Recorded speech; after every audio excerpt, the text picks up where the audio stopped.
革命衛隊展開的這個叫納斯爾2第17到第20波的軍事行動，打擊美軍在約旦的基地。來看現場最新畫面。Oh my God!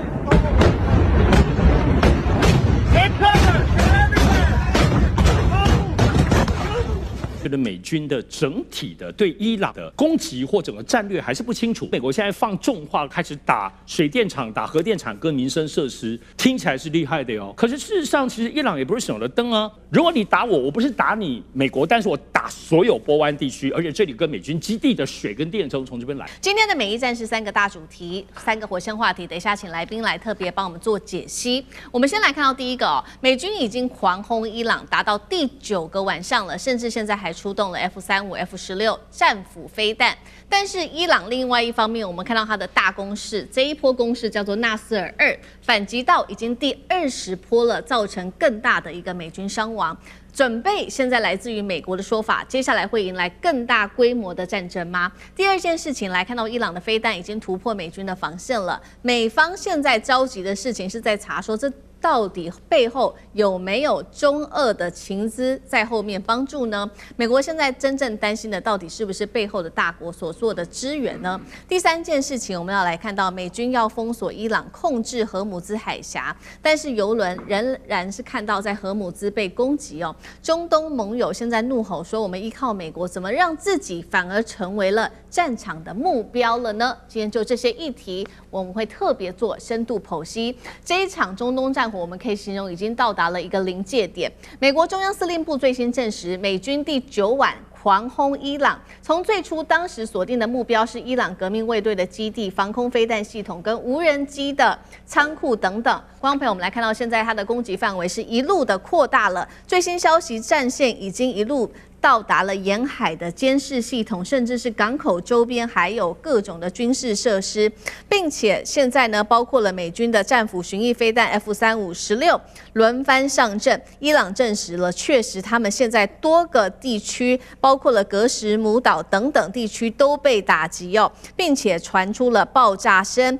，6枚飛彈直接在格什姆島的這個周遭被打擊哦，它的外圍被打擊。更值得注意的事情是，這場戰爭不會只有如此而已。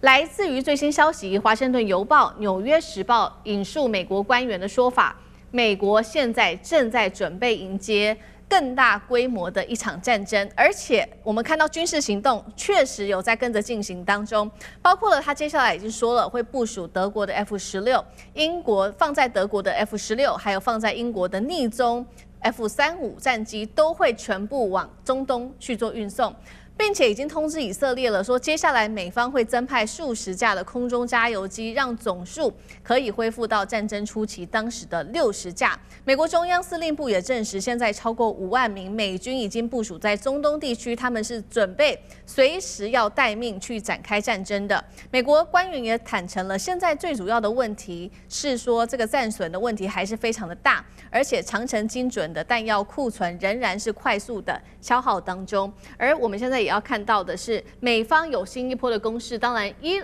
伊朗的方面也是火力全開。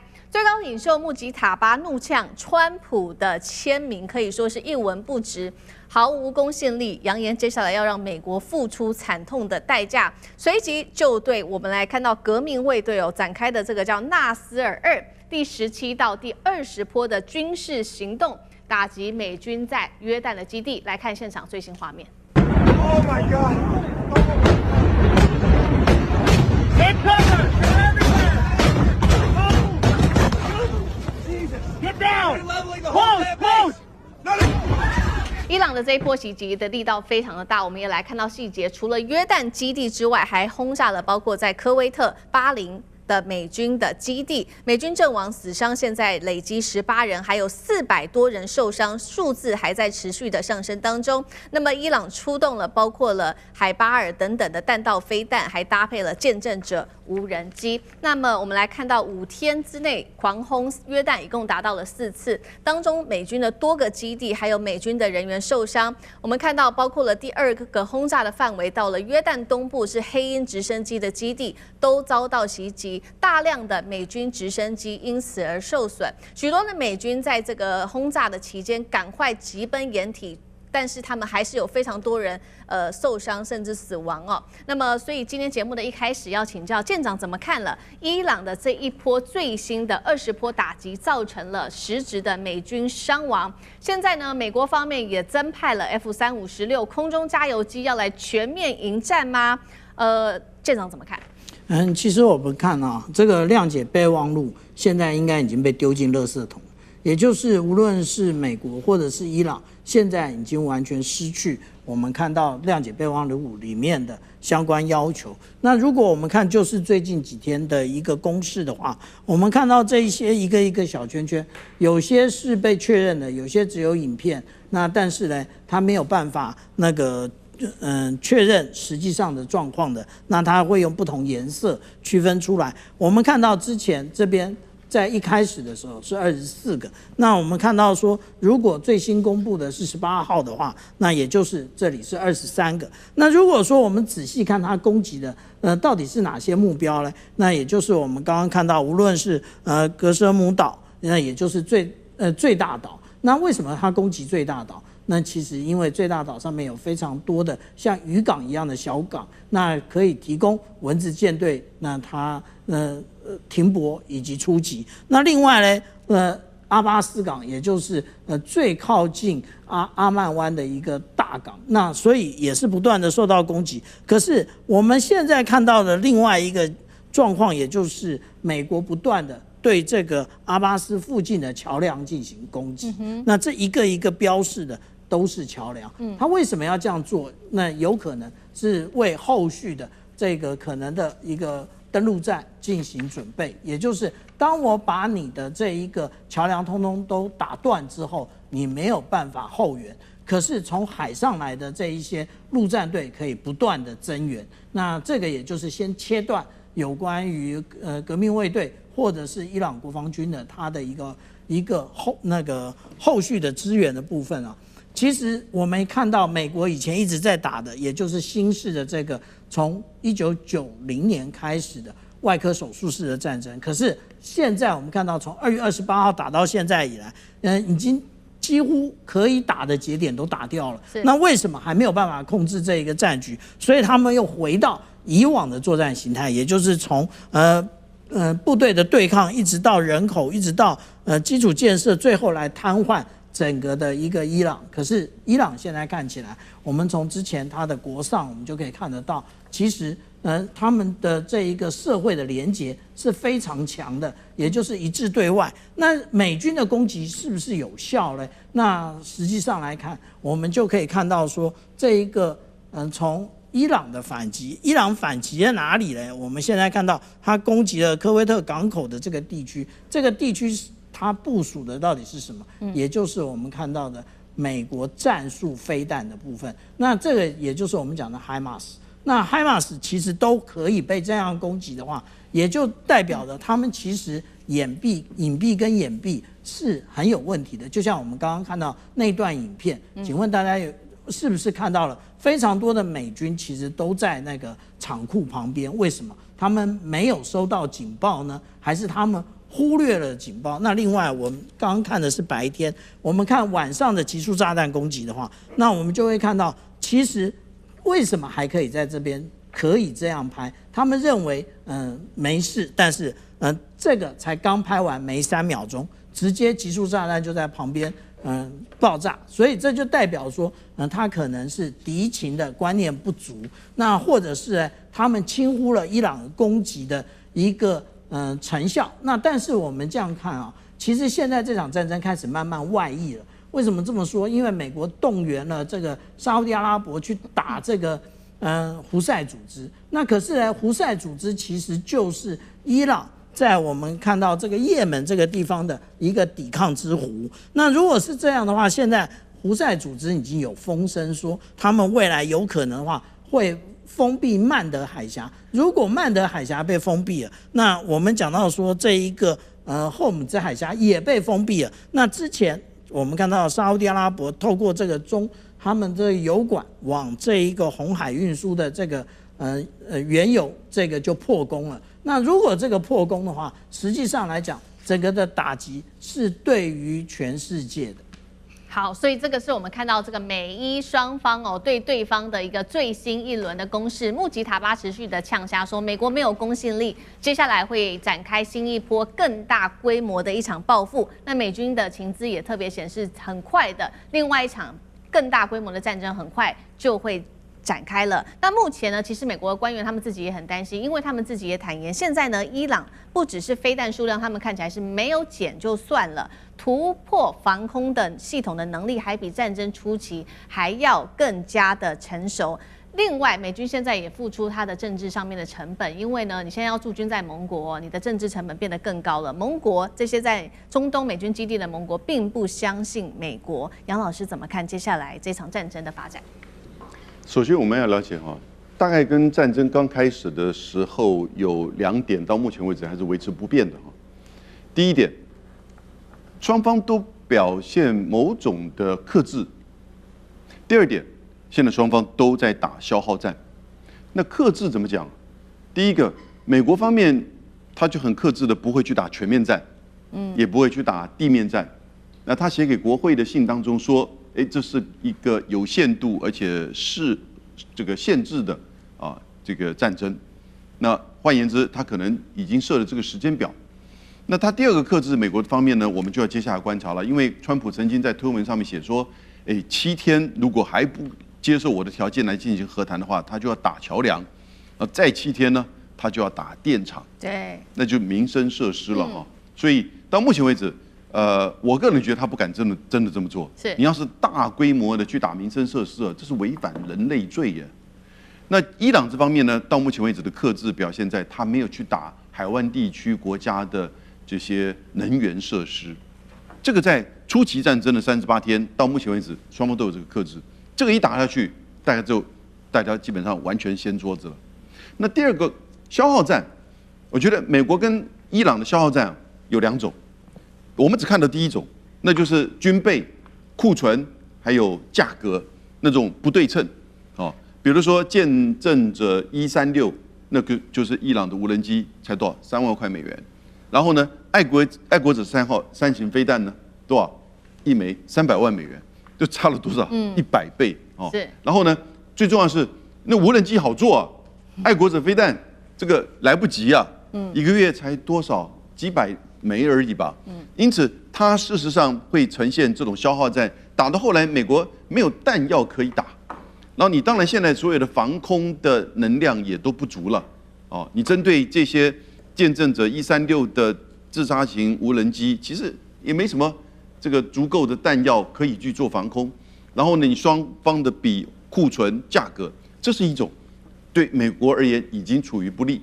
所以你看他連續打了8波9波，這個講起來好像媒體上看起來就是很這個規模很大，可是呢，伊朗剛才那個畫面就解釋了一切。對，哦，也就是說，伊朗其實也可以很精準的，而且美國在毫無預警防備的情況之下，就這麼蹦蹦蹦連續的來。对，第二種消耗戰，我覺得大家其實要特別注意到的，我覺得市場現在快開始注意到。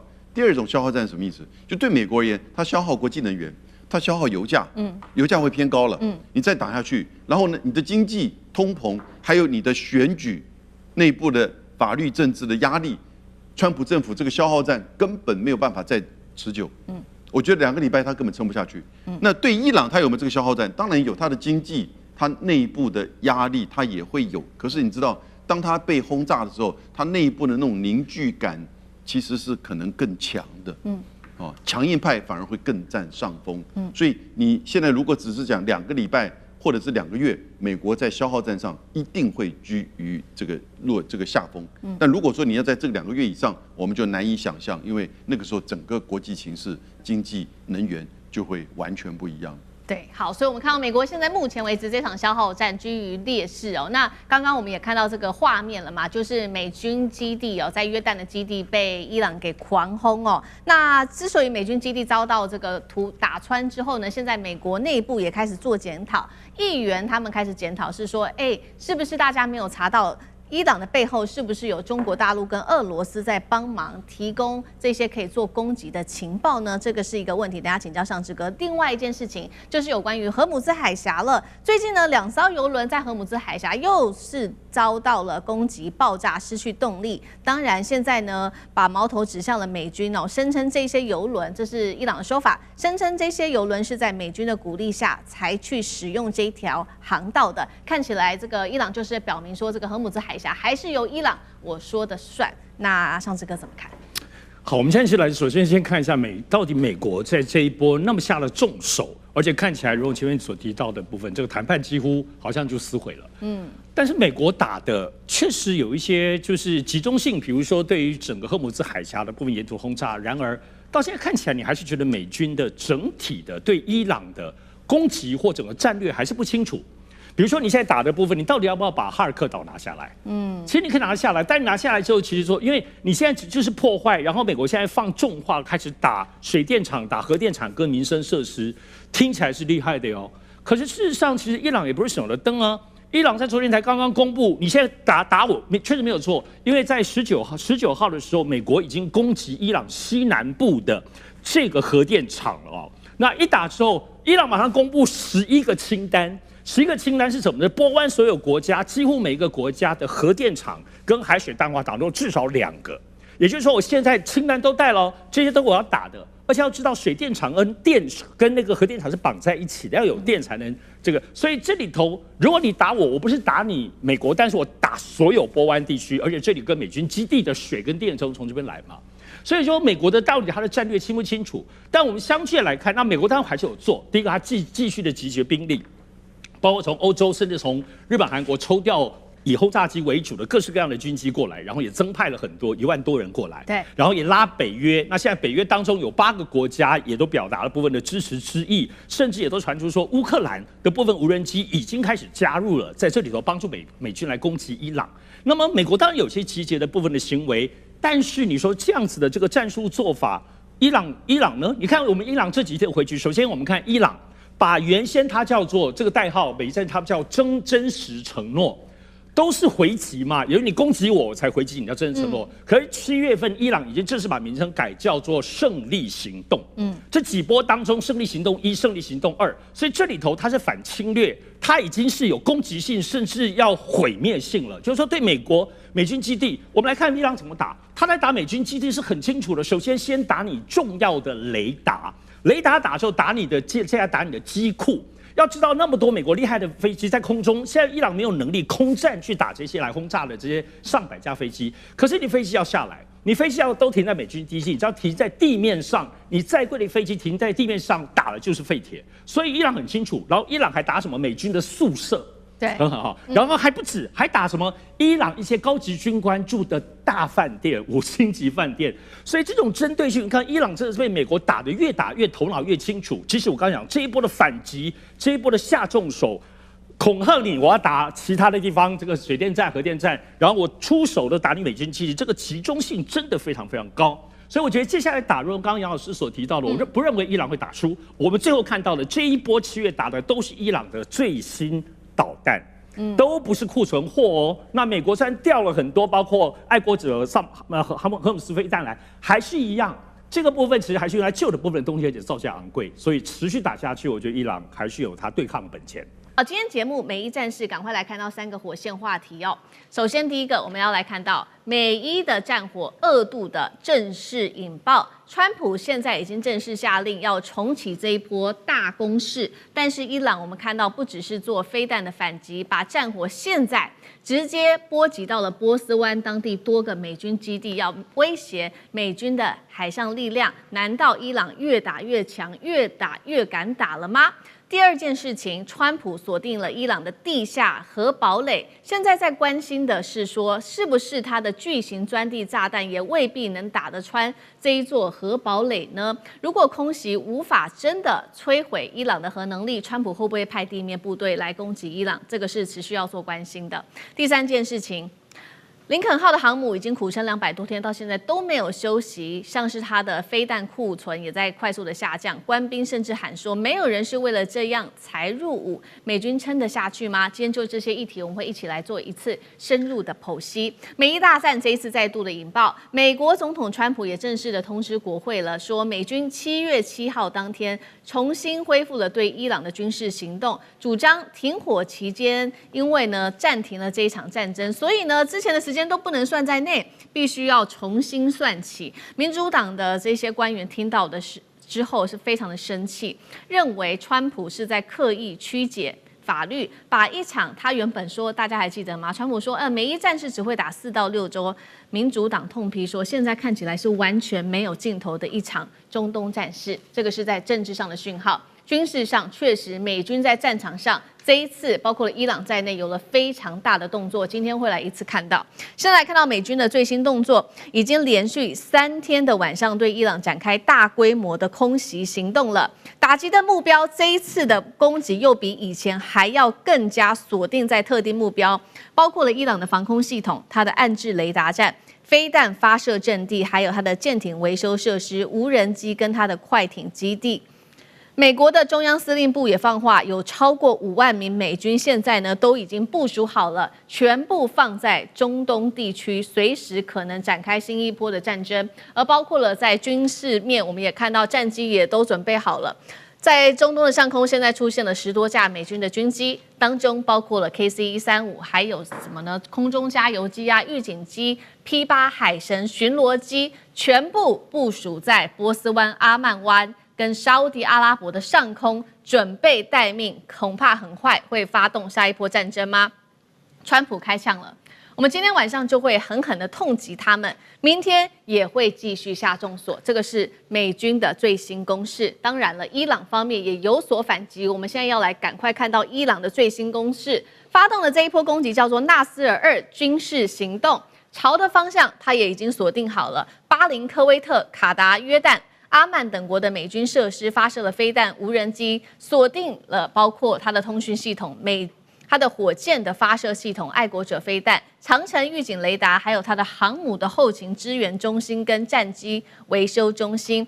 伊朗也宣布會對當地美軍的敵對的這些艦艇發射巡弋飛彈，同時我們也看到在荷姆茲海峽上2艘的阿聯的油輪被飛彈給攻擊。所以今天節目一開始這個攻擊造成了1死8傷這是我們剛剛也收到的最新消息。好，所以今天節目一開始先請教艦長怎麼看了美伊2.0大戰再起，現在雙方的攻擊目標越來越清楚了，背後的盤算是什麼？川普這一次有辦法只靠空襲拿下伊朗嗎？還是像上次一樣高高舉起，最後急忙收場？艦長怎麼看？首先，我非常希望，我發自內心的希望跟所有的觀眾講一個。我認為美國會大打，川普這一次會大打出手，但是我先告訴你，不可能。為什麼不可能？你知道，美國沒有能力，這場戰爭他打不起。那你說既然打不起，那為什麼現在擺成這個架勢呢？因為這場戰爭你叫它完全停火，變成一個和平的狀態那是很困難的。它有幾個原因。第一個原因以色列在中間是不聽話的，他不能讓這場戰爭停下來。如果美國撤走，以色列後患無窮。因為所有中東地區那個叫做伊斯蘭武裝團隊，就是覺得，你看美國走了，以前就是美國幫你那現在美國走了，你不是倒霉啊你？這些人通通會，就是可能趁這個機會來打以色列。以色列知道不能的，所以以色列會想盡了辦法破壞。第二個就是伊斯蘭這一方面太多國家，它不是一個國家。美國今天總統川普說停火就停火，伊朗說停火就停火了。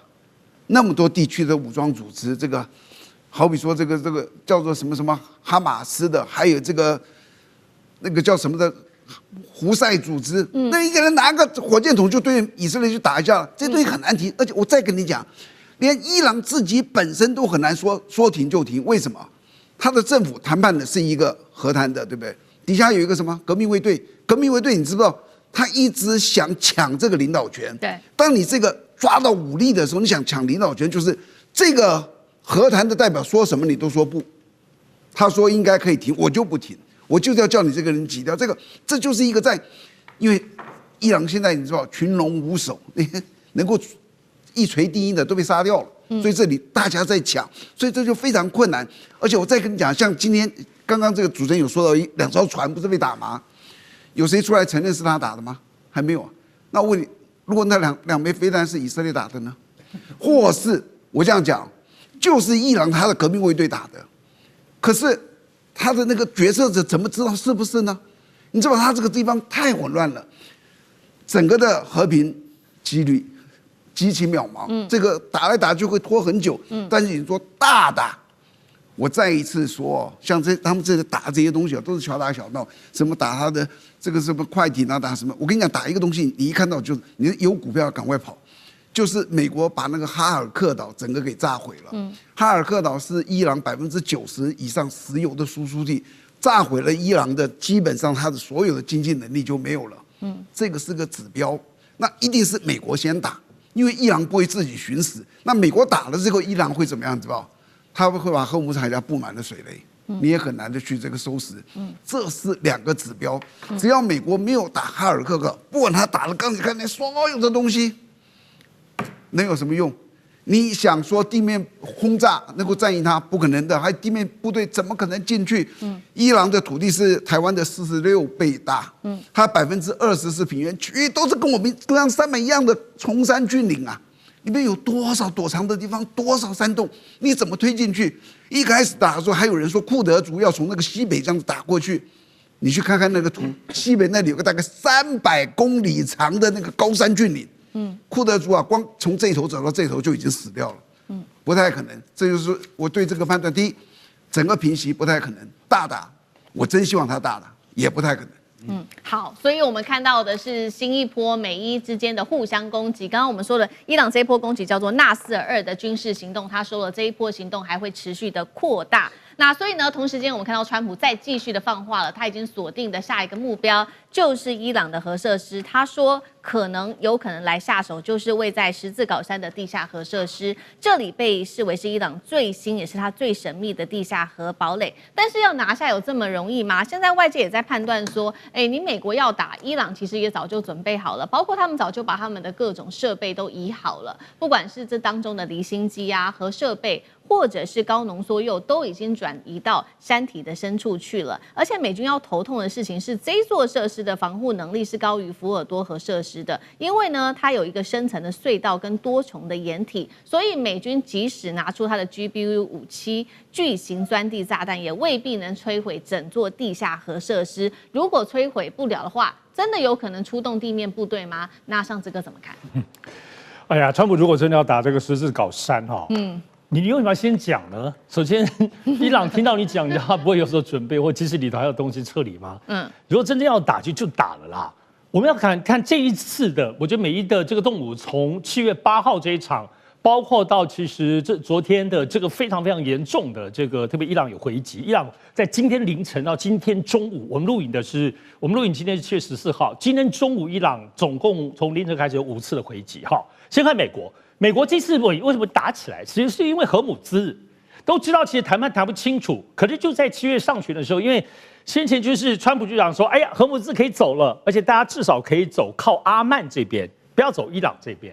所以因為川普講大話，而且川普告訴了這個世界船舶協會跟中東的這個海合會，都是跟船只的，他們這裡頭轄下有幾千艘這個貨輪航運的部分，好，你們都可以走，你們可以走。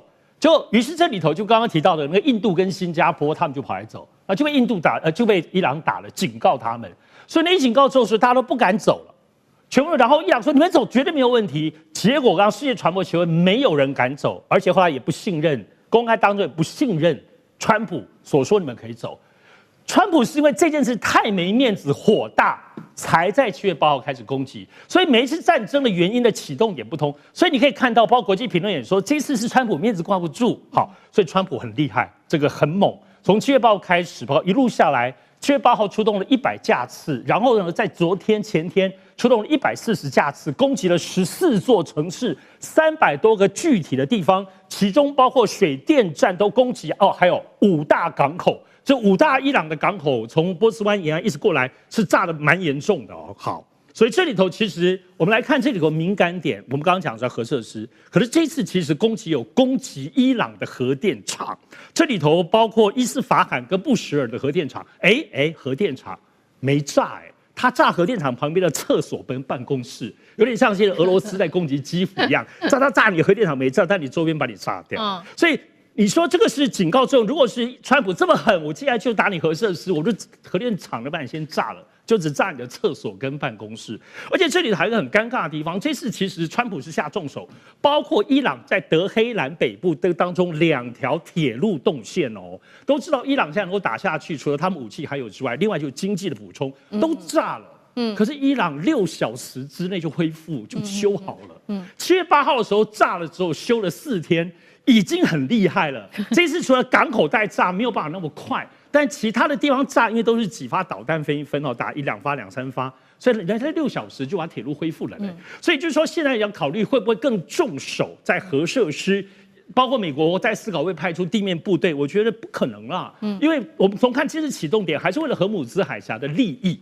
所以這個利益本身當中，其實而且這次我講伊朗的回擊很猛的，從今天凌晨。2點第一波打了這個巴林，3點第二波把科威特，他打什麼呢？打美國在先前被摧毀之後補充的所有的雷達系統，其中有包括從歐洲運來的、從美國運來的，這當中其中包括那種跨洲的雷達，也就是說，這個雷達在伊朗其實蠻有，這次回擊，我說就今天哦，10號凌晨很有戰術的，因為雷達這件事情是美國如果後面還要進一步攻擊的眼睛，不是只有航空衛星而已，它這些雷達，而且是最新剛運來，從歐洲調過來，嘣就被打掉了，所以最終還包括打了幾個，包括這個1、2個企業，就美國的一些企業總部又有被打，所以這裡頭全面攻擊，你看看伊朗沒有一個不理智的回擊，所以它精準的對於美國，如果你還要繼續下重手打的時候，我把你的雷達都打掉，而且在今天一路打到今天中午，所以這5波的回擊，你可以看到，你不能說這個伊朗這次被炸慘了。伊朗至少在回擊方面依然有他們的戰略，所以我覺得這次看待當中來講，美國就有能力下重手嗎？我覺得還沒到那個時機。好，這一場這個美伊之間的2.0戰爭，起因是川普的面子掛不住，再次的爆發這場戰爭。那短短的1天之內，我們剛剛看到嘛，伊朗發動了5波攻擊。那除此之外呢，我們要來看到它的這個各種的戰損恢復的速度非常快。除了說鐵路被炸快速的恢復之外，另外北約情報也預估說會有超過60%的飛彈庫存都還是存在的，這是伊朗方面。無人機最快他說半年就可以恢復了。再來，我們來看了美國現在面對的最大問題，跟伊朗不一樣，它的戰損沒有辦法這麼快的恢復。我們先來看到幾樣武器，首先是它的林肯號在中東作戰到現在已經部署210天了。好，這個上面的官兵啊說他們真的感覺太累了，還向家人求救說沒有人是為了這樣才入伍的。再來看到具體的武器庫，現在到底剩下多少的武器，或者是哪一些已經被消耗了？目前初步做了一個統計，是超過30%他們的戰俘都已經沒有了。那麼還包括了近半的愛國者、半數的薩德系統都需要補充，時間更是驚人，需要2到4年哦。CSIS 就揭露，就算現在我們把它設定為戰爭的戰時的生產狀態，也未必能夠見效。現在是不是這場消耗戰，美軍看起來比較吃力呢？幹哥怎麼看？CSIS 的那個估計會比較合理啊，它是戰略與國際研究中心，他講什麼？他講愛國者已經用掉1半，然後呢，薩德也用掉1半。然後戰俘用掉30%，這一定不是空穴來風。那你想想看，用掉1半啊，什麼1半？就是所有庫存的1半，也就是美國成為全球的強權，它這些東西它用掉1半了，用掉1半是很嚴重的事情。那用掉1半沒有關係啊，以前美國是世界工廠啊，趕快造嘛，對不對？你知道它現在1個月能夠造多少愛國者嗎？1個月只能造15枚。那薩德呢？是完全做不出來。為什麼？因為這個生產線到目前為止根本沒有辦法，洛克希德馬丁公司根本沒有時間去搞這個。他光是其他的項目，他就沒有時間給你弄這個。所以愛國者飛彈那是雷神公司的，1個月只能造15發。那還有那個戰斧巡弋飛彈，1個月大概只能造20發。那你去想想看，聽到這個數字，你去想想，我看我們中國的這個，如果馬上要做東風17、東風26的話，那個速度比它快多了，對不對？現在我們講的是還沒有到打仗的時候，中國的生產力就已經不得了，但是美國現在在打仗啊，可是雷神公司跟洛克希德馬丁公司他们的生產速度只是這樣啊，那就問 CSIS， 你預估看看，美國要多久才能恢復？然後他們就講了一個數字，3年，3年以後才能把這次在跟對伊朗戰事的消耗給補回來，所以大家就能夠理解說，剛剛艦長跟上次都講的，如果真的要大打一通啊，拿什麼東西來打？所以這是很難的事情。大家看到這邊的話，大家就已經比較可以理解。所以美國在好多年前就開始跟2個最好的盟邦講，一個叫德國，一個叫日本，你們建立生產線，幫我做愛國者飛彈。日本3年用了3年，日本現在已經在開始生產了。日本是最聽話也最有實力能達成的。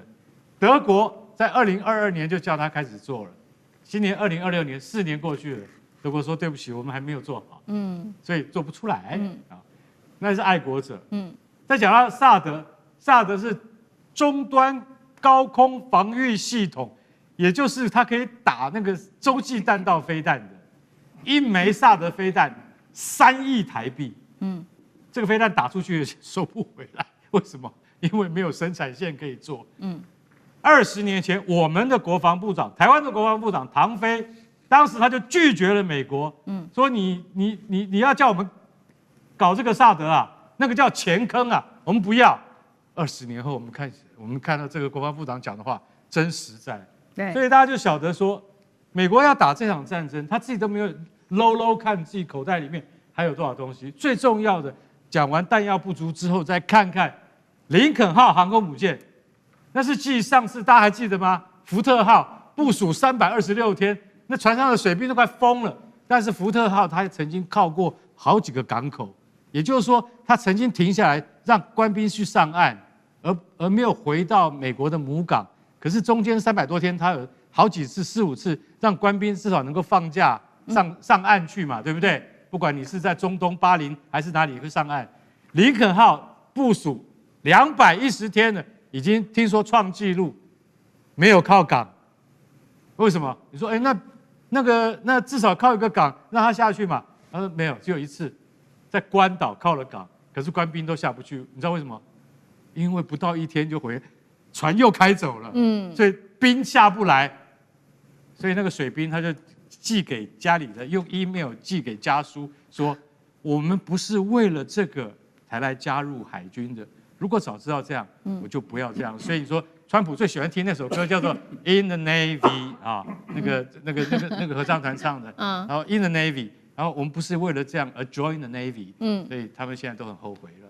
伊朗的復仇名單正式的出爐，等一下會看到有哪一些元首的大頭的名字被列在這個復仇名單當中哦。尤其現在要特別關注的，川普成為了頭號的獵物。但是呢，在此刻，美國情報單位反咬說，這樣子透露說這個伊朗的復仇名單的是以色列在設局的嗎？今天就這些議題，我們會一起來做關心。好，我們現在看到呢，美伊衝突除了我們剛剛特別看到的飛彈互射之外，也正式的升級成另外一場斬首戰、心理戰、代理人戰全面開打。我們要看到現在呢，伊朗的最高領袖哈米尼先前不是遭到了這個美以之間的聯手空襲之後，現在呢，最新的伊朗目前最高領袖，他是穆吉塔巴也公開的放話了，他說接下來我們針對美國跟以色列絕對會是血債血還，復仇是我們的民族的意願，必然得執行。而且他特別提到的是說呢，現在呢已經列出了一系列要復仇的名單。他還說呢，只要等一下看到這個名字出現在這個清單上面的罪犯，將會帶着無法安詳死在床上，遺憾走進墳墓當中。聽起來非常可怕。那伊朗他列出的13人是說他們要打擊的目標有誰呢？我們現在看到這些大頭有很多都是我們認識的人哦。好，這當中我們來看到，包括了美國總統川普，還有盧比歐、赫格塞斯，好，以美國為首的，再來還包括了英國首相施凱爾、法國總統馬克宏、德國總理梅爾茲、意大利總理等人。川普還不甘示弱的繼續表態說呢，如果說伊朗敢暗殺他自己的話，美國將會展開史無前例的一場大報復哦，甚至還說呢，已經準備好了千枚的飛彈，瞄準伊朗，必要時1年內就可以把伊朗內所有境內的目標，他們的鎖定的目標都給打爛，都給摧毀。但是問題來了，川普真的，我們來研究一下法律，真的有辦法這麼做嗎？因為依照美國的憲法第25條修正案，還有總統繼任法，也就是說，如果說總統一旦在美國被殺害的話，接下來的權力也就是會由川普直接交給副總統范斯。但是呢，他要不要繼續打伊朗這個問題，其實是由新任的政府，也就是范斯可以自己來做決定的。好，今天節目一開始特別請教委員怎麼看了這個哈米尼遭到美軍斬首之後，伊朗立刻公布了我們剛剛看到13個要獵殺的名單哦，這是準備要展開斬首報復，還是伊朗只是嚇美國？這是一場心理戰呢？現在是連川普自己都擔心自己可能被斬首了，委員怎麼看？对，我覺得大家應該要認真的注意一下，從7月4號到7月9號這6天哦，就是哈米尼的整個這個喪禮的過程哦。那麼這個過程當中，我剛才跟大家提到的，他不僅是在伊朗，他還到了伊拉克，到了什葉派的聖城哦。所以他從伊朗跨境到伊拉克，總共走了5個聖城，包含伊拉克。所以在伊拉克的聖城裡頭，你看到現場的場面，不是只有伊朗的國旗，還有伊拉克的國旗在那裡。所以他現在已經是幾乎成為整個什葉派哦，大家同仇敵愾啊，要求這個西方勢力要血債血償的這種壓力了。那麼甚至呢，我們看到了一些網絡上傳的一些影片，當然我不曉得真實性是不是真的。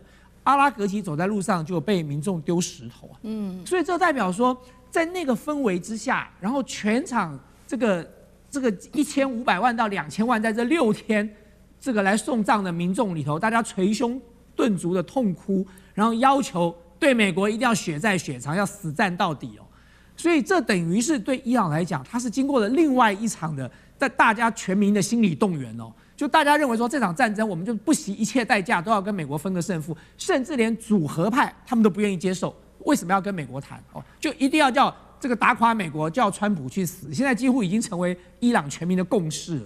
所以在這種情況之下，主戰派的勢力抬頭了。那麼當然，這個你說這個穆吉塔巴，還有他周遭的這個革命衛隊的官員，這些人現在是掌握了實際的權力啊。所以他們必須要有所動作啊，所以這個所謂的13人名單這樣的公布出來並不意外，因為基本上都是一個全民期待的情況之下，大家去看一下那個畫面跟這個媒體採訪的這個鏡頭，那個簽的那個布條就直接是川普去死哦，所以基本上主戰派必須有動作，那麼才能讓民眾的這個怒火，至少大家可以知道說政府看到了有一個宣洩的這個方向，那麼第二個重點來了。第二個重點就是，川普還是活在他那個迪士尼的那個樂園裡頭。就川普看到那個畫面之後，川普說：“哇哦，我不知道原來哈米尼這麼受民眾的歡迎，我以為大家都想要推翻他。”然後接着他看到媒體播放了這個民眾在那裡哭的畫面，他說：“這一定是假哭。”川普連到現在這種話都還講得出來，你就知道川普是活在一個什麼樣的平行時空裡頭。他永遠是在那個自我陶醉、自我催眠的世界裡頭。但是關鍵問題來了。今天他列的這13個人的名單裡頭哦，你說他會不會真的執行哦？我不知道，那也許有可能。可是在現階段哦，也許這13個人的名單裡頭，可能他自己還要列出一個優先順序哦。就比如說，他把歐洲的這個國家領袖都放進去了。其實歐洲的國家領袖並非全部都支持美國去打伊朗的哦，他們也並不見得每一個國家都有把基地借給美國。但是有幾個人是當然要排名要排前面，比如說美國的那幾個人裡頭，赫格塞斯至少要排在這個盧比歐前面了，因為盧比歐本來就在白宮開會的時候就已經不買單了，他已經覺得這個納坦雅胡是來鬼扯的。對，所以呢，納坦雅胡才是導致這場戰爭最重要的這個起始者跟主導人嘛。那麼第三個就是說，川普講說，如果他被暗殺了，這個美軍就會開戰了。就像剛才思敏告訴大家的，美國是有憲法的，美國有法律的，美國有相關的制度哦。他如果被暗殺了，那麼就是 JD Vance 去當了總統。那至於要不要打，那就要看 J.D. Vance 跟其他的這個國會議員要做出什麼樣的決定了。所以你說川普自己把自己想成了 king 想成国王，說他一旦被暗殺了，不囉嗦，全美1000枚飛彈就要把它射出去了，就跟這個伊朗拼個不死不休了。川普的想法太天真也太不切實際了。但是我要強調的問題是，為什麼我不認為伊朗在現階段一定會動手哦？大家看看，原本哈米尼在伊朗他是毀譽參半的，他不是這個科梅尼哦。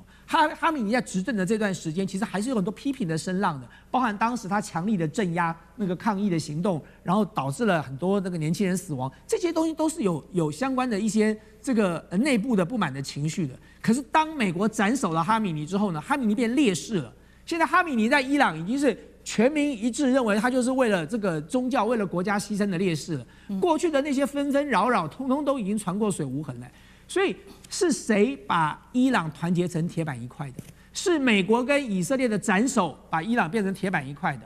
所以我相信穆吉塔巴並不笨，在這個時刻呢，他們如果去動美國的官員或美國的總統，你只是會讓美軍參戰更成為理所當然之事。我剛才在上一題已經提過了，美國民眾現在普遍不想打伊朗這場戰爭，所以呢，只要持續維持這樣的一個氛圍存在的話，對川普來講，他就是一個進退兩難的局面啊。对，好，所以我們看到盧委員幫我們看到，這個美國的民眾確實現在是完全不想要打這一場仗。其實呢，川普順應民意，他也其實不想要打這一場仗。那現在看起來最想打這場仗的人還是以色列總理納坦雅胡。所以呢，現在來自於 CNN 有一個最新披露的消息，他說，我們剛剛不是談了嗎？伊朗要暗殺川普，他們說呢，這個不是美國自己情報單位得到的消息，是他們認為是以色列刻意釋放的消息，為的就是納坦雅胡他要阻止川普對伊朗讓步，同時間呢，納坦雅胡希望延續自己的政治生命，因為呢，現在有2個民調其實都對納坦雅胡相當的不利。第一個是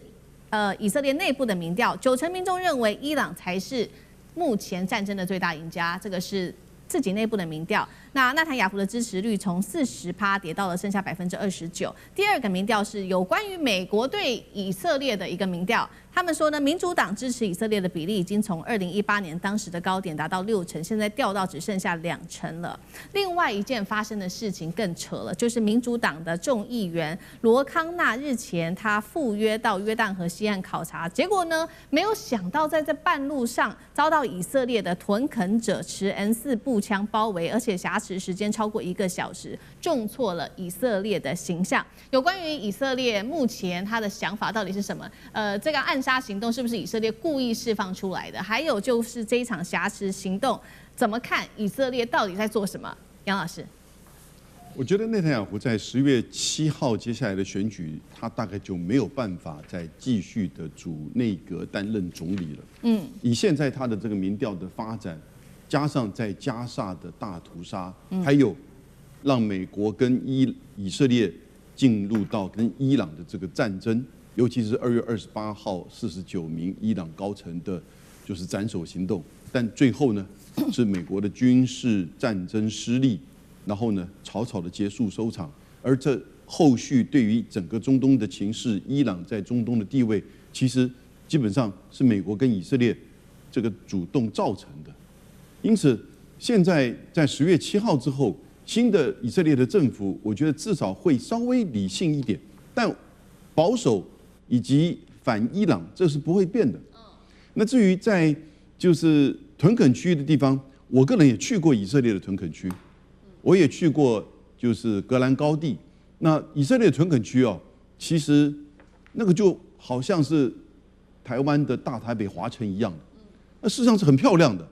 而在這種就是丘陵地之間，你就看到另外一個距離不遠的地方，就是巴勒斯坦的等於是聚集的地方。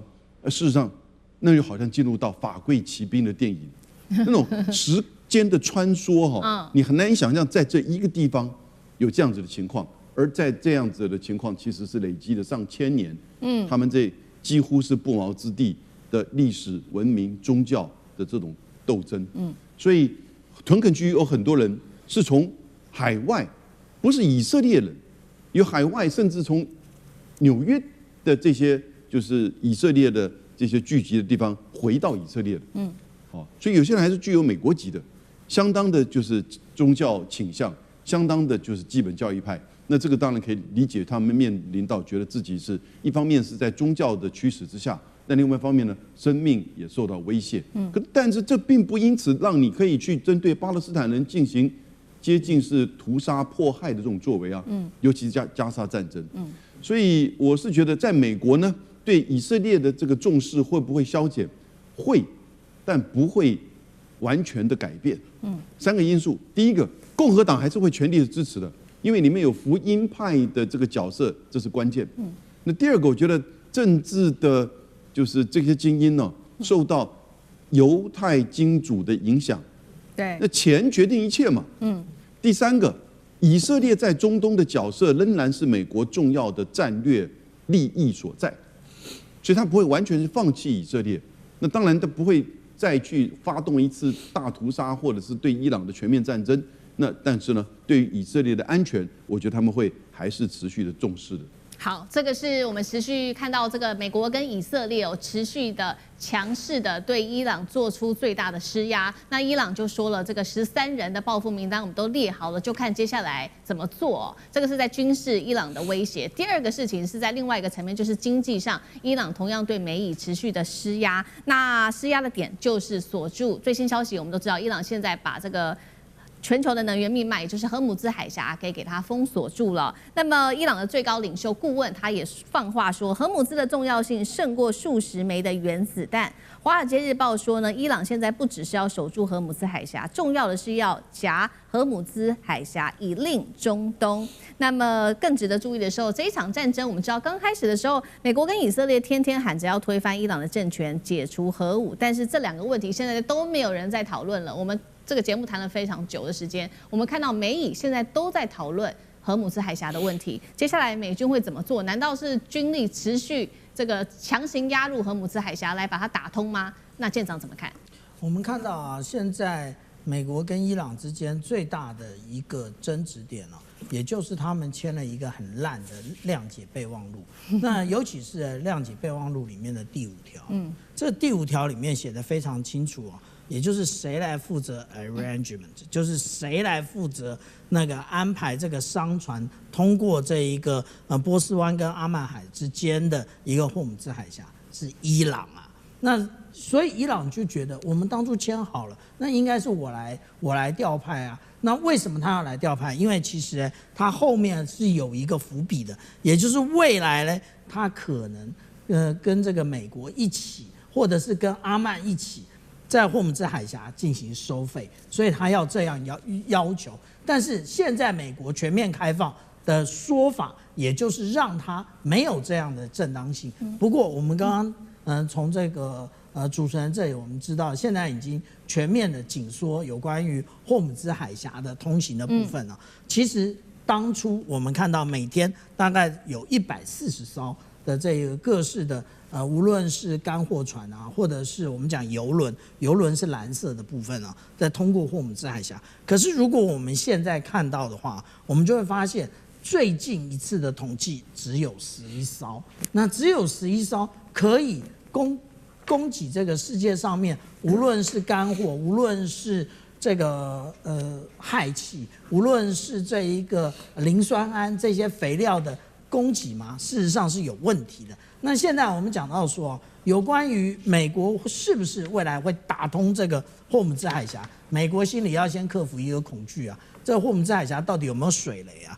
那之前呢，我們就講過一次，也就這麼一次，在霍姆茲海峽的這一個位置，靠近阿曼的這個位置，實際上是發現過1枚水雷，但也就這1枚水雷。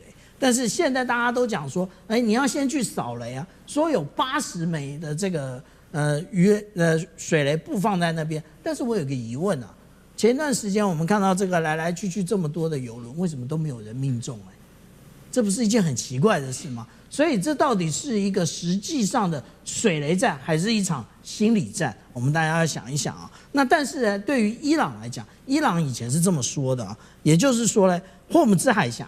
這是一個廣告啊，他們直接放在大樓的外牆上面，叫做那個霍姆茲海峽永遠掌握在伊朗的手中，川普什麼都做不了。他現在更進一步的講啊，也就是說呢，你川普在講什麼，其實都是很無聊的。那你所以呢，他這裡又意味的是，這個封鎖的就是伊朗。那實際上呢，川普本身就是一個崩潰邊緣了。那但是我們來看美軍的話，如果我們來看美軍最新的一個動態的話，其實他雖然把這個迪利波里號換走了，但是他有就位了這個全狮號的遠征打擊區，意思也就是川普本身對於是不是要攻擊這個霍姆茲海峽，他還是保有一定的一個能力的。